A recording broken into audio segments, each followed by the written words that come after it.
उत्तराखंड के अल्मोड़ा में भगवान शिव का एक ऐसा मंदिर है जहां इंसाफ के लिए लोग कोर्ट नहीं जाते, सीधे भगवान को चिट्ठी लिखते हैं। यहाँ भक्त अपनी शिकायतें स्टैंप पेपर पर लिखकर चढ़ाते हैं और जब उन्हें न्याय मिल जाता है तो शुक्रिया अदा करने के लिए एक घंटी बांध जाते हैं। आज हालत ये है कि घंटियों का पूरा पहाड़ बन चुका है, लेकिन सवाल ये है, भगवान शिव यहाँ न्याय के देवता कैसे बने? क्योंकि इसकी कहानी सुनकर आपके रोंगटे खड़े हो जाएंगे। कहानी शुरू होती है कत्यूरी राजवंश के राजा झाल राय से। उनकी 7 रानियां थीं, लेकिन किसी को भी संतान नहीं थी। राजा ने भगवान शिव की घोर तपस्या की और वरदान पाकर उन्होंने 8वीं शादी की रानी कलिंगा से। कुछ ही समय बाद रानी कलिंगा गर्भवती हो गयी। ये खबर सुनते ही बाकी 7 रानियों के मन में जलन की आग लग गई। उन्होंने सोचा, अगर इसका बेटा राजा बन गया तो हम सब दासी बन जाएंगे।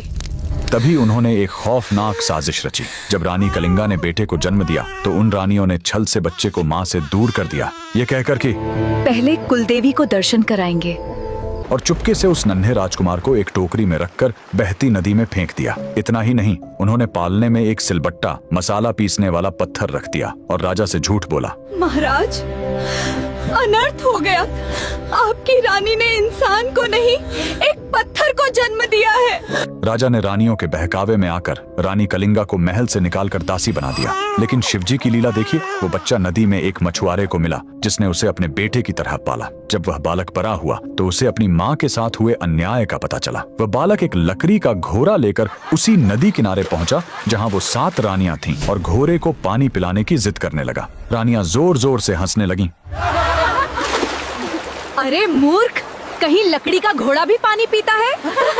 तब उस बालक ने गरजते हुए जवाब दिया, अगर एक रानी पत्थर को जन्म दे सकती है तो मेरा लकड़ी का घोड़ा पानी क्यों नहीं पी सकता?